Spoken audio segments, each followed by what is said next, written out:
सर्व मान्यवर, माणूस आपली किंमत स्वतः ठरवतो. ते गेले त्याच्याबद्दल बरेच लोक बोलले, इकडे काय घेऊन गेले ना काय देऊन गेले तर काही चर्चा नाही. मग ते जग जाहीर आहे कुठल्या गोष्टीसाठी गेले. इलेक्शनमुळे पैसाचा पाऊस पडणार आहे असं विलास काकांनी सांगितलं. काहीतरी 2000 रुपये ही कानावर आलेली की एका मताची किंमत 2000 रुपये होती. कानावर जे आलेलं ते मी सांगतोय. 5 वर्ष जर तुम्ही कॅल्क्युलेट केलं तर 90 पैसे प्रतिदिन ही अमुक पक्ष मतदाराची किंमत ठरवतो का हा प्रश्न झालेला आहे. शिक्षक मतदारसंघाचा जो इलेक्शन होतं त्या टायमाला 3000 रुपये असं काहीतरी एनवलप वाटलेले असं कानावर आलेलं. खरं कुठं मला माहिती नाही.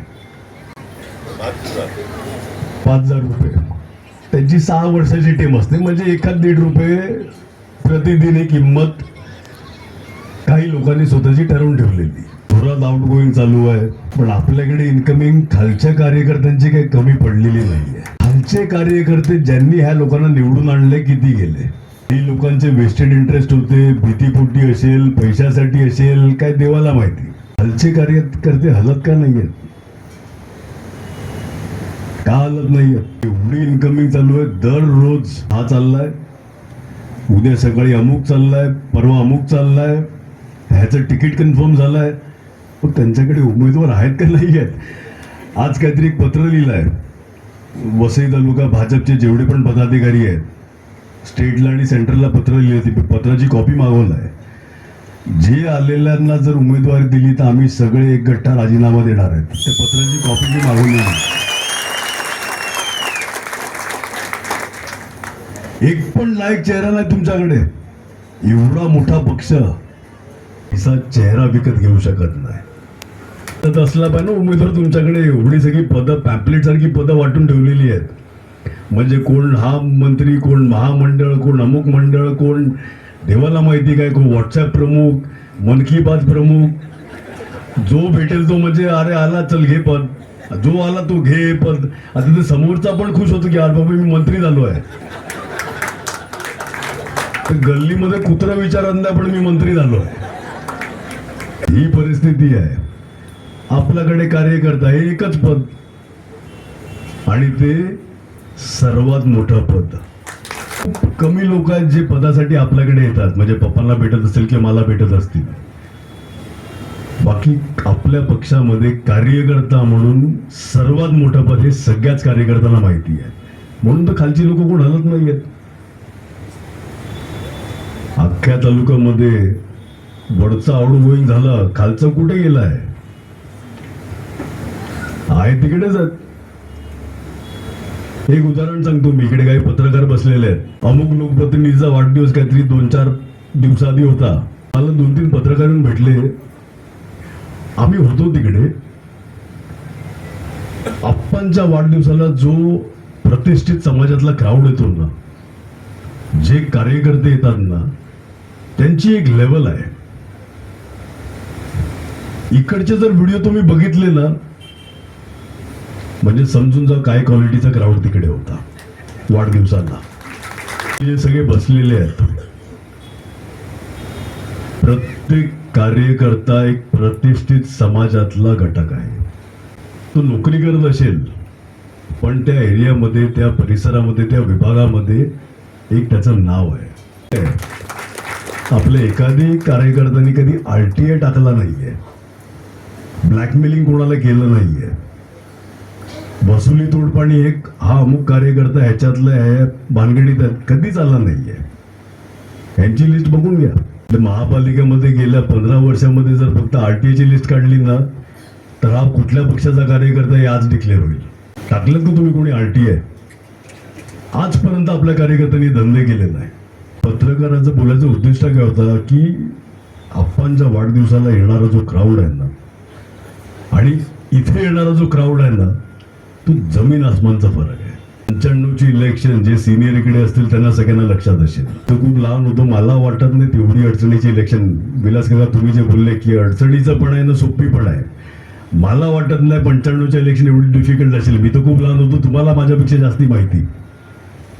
मला नाही वाटत तेवढी डिफिकल्ट. जाणारे वरचेच आहेत, खालचे सगळे आपल्या बरोबरच आहेत. मला जो आहे ना तो त्याची किंमत दाखवतोय. काही गेलेले बोलायला लागलेत 35 वर्षात काय केलं नाही. 35 वर्ष तुम्हीच त्या खुर्चीवर बसलेले होते. म्हणजे तुम्हीच सांगतात ना की तुम्ही काय केलं नाहीये. झालं नाही ते एवढी बाहेरून लोक राहायला कशाला येतात. वसई तालुक्यामध्ये काहीतरी बघितलं असेल ना, आणि एवढाच जर त्रास असेल तर परत निघा. राहायला कशाला येतात तिकडे एवढे लोक बाहेरून. म्हणजे मुंबई असेल, ठाणा असेल, ज्यांना या परिसरामध्ये घरं परवडत नाही सगळे वसई विरारमध्ये येतात. एवढंच जर काय झालं नसेल तर परत निघा. आम्ही खुश आहेत, काहीच गरज नाहीये.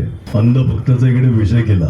महागाईवर कोणतरी बोललं, मराठी काका तुम्ही बोलले. कुठलंही न्यूज चॅनल लावल्यावर विषय काय असतात इथे कोणाला? सिलेंडरचा विषय आहे का? तर नाही. पेट्रोल डिझेलचा विषय आहे का? तर नाही. धान्य कितीला मिळते काय विषय आहे का? तर नाही. बेरोजगारीचा विषय आहे का? तर नाही. विषय कसले चालू आहेत? भारत माता की जय, वंदे मातरम ते आम्ही पण बोलतो ना. त्याच्या पलीकडे काय? मंदिर आपण मांडलं, बेशर्मीची हद्द. म्हणजे जे तुम्ही सांगितलं मंदिर म्हणजे अमुक अमुक लोकप्रतिनिधीचा वाढदिवस, आपल्या देवळाचा फोटो. अच्छा, खालती फोटो कोणाचे? मला आनंद झाला.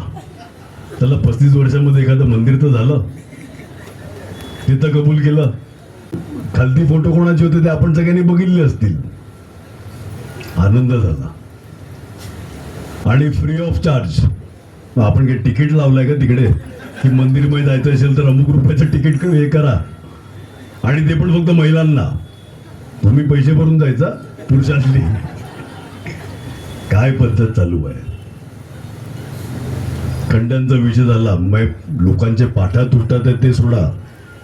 हॉस्पिटलमध्ये मी रेकॉर्ड मागवलेला, अस्थमाचे पेशंट किती वाढल्यात गेल्या 6 महिन्यामध्ये ही माहिती घ्या. लोक फक्त बोलतात की पाठीची वाट लागलाय. अस्थमाचे पेशंट किती वाढलेत.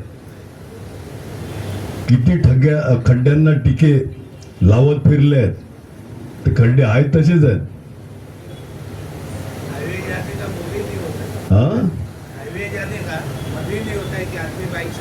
हाईवे जाने का, रास्ते पे जाने का मन नहीं हो रहा है. हाईवे तो बहुत लंबा है. और मैडम ने बोला कि हाईवे मस्त कंक्रीट का हो गया, लेकिन कंक्रीट के रास्ते में खड्डे पड़े. ऐसा कोई तो भी मेरे को दिखा है. कुठल्या तरी एका चॅनल मध्ये इंटरव्ह्यू का कशात तरी बोलले मॅडम. मग तसेच कॉन्क्रीटचे रस्ते वसई विरारमध्ये होणार आहेत का? हा पण मोठा प्रश्न आहे. वरतून निवडून आलेले आमदार बोलतात की अधिकारी कोण आमचं ऐकत नाही. इकडे सगळे माझी झालेले पण कार्यकर्त्यांचा अधिकारी ऐकतात, आज पण ऐकतात. मग तुमचं का नाही ऐकत? गेलेले आहेत. 35 वर्षात काय केलं नाही. तुम्हाला एक सांगतो, जे जुने ह्या पक्षाचे कार्यकर्ते लागले आहेत की आमचे चेहरे उमेदवार म्हणून द्या आणि आम्हाला तयार होऊन द्या, ह्यांचाच प्रचार आम्ही करायचा का? आज चांगलं चाललंय. नवीन लोकांना संधी मिळेल. आणि आपल्याकडे इच्छुक उमेदवार म्हणजे मी पण सरप्राईज झालेलो की एवढी मोठी लिस्ट प्रत्येक प्रभागामध्ये, प्रत्येक प्रभाग नाही प्रत्येक वॉर्डमध्ये, प्रत्येक वॉर्डमध्ये इच्छुकची उमेदवाराची लिस्ट जर तुम्ही बघितली ना, आणि हे चांगल्या क्वालिटीचे उमेदवार आहेत. म्हणजे एकही उमेदवार असा नाही की फक्त नाव टाकायचं म्हणून टाकलेलं आहे. लोकांची कामं करणारे उमेदवार आहेत, अडीअडचणीमध्ये उभे राहणारे उमेदवार आहेत. हे काय फक्त नावं टाकायची, फॉर्म वाटल्यात आपले स्टेशनला उभे राहून आणि बरा, त्याच्यातले नाही आहेत. 15-15, 20-20, 35-35 वर्ष काम करणारे, कार्य करणारे अशा लोकांनी उमेदवारीचा फॉर्म भरलेला आहे. त्यांच्याकडे उमेदवार नाही. आपली अडचण दुसरी आहे. आपल्याकडे एवढे उमेदवार आहेत आणि सगळे चांगले उमेदवार आहेत. काय मजा आहे. अँक्झायटी आणि एक्साइटमेंट, भीती आणि एक्साइटमेंट ह्याचे सिम्पटम्स तुम्ही बघितले ना तर सेम असतात. हार्टबीट फास्ट होते, हात घाम आणतात. आता आपण ठरवायचं आहे अँक्झायटीमध्ये जायचं का एक्साइटमेंटमध्ये. मी तर खूप एक्साइटेड आहे इलेक्शनसाठी.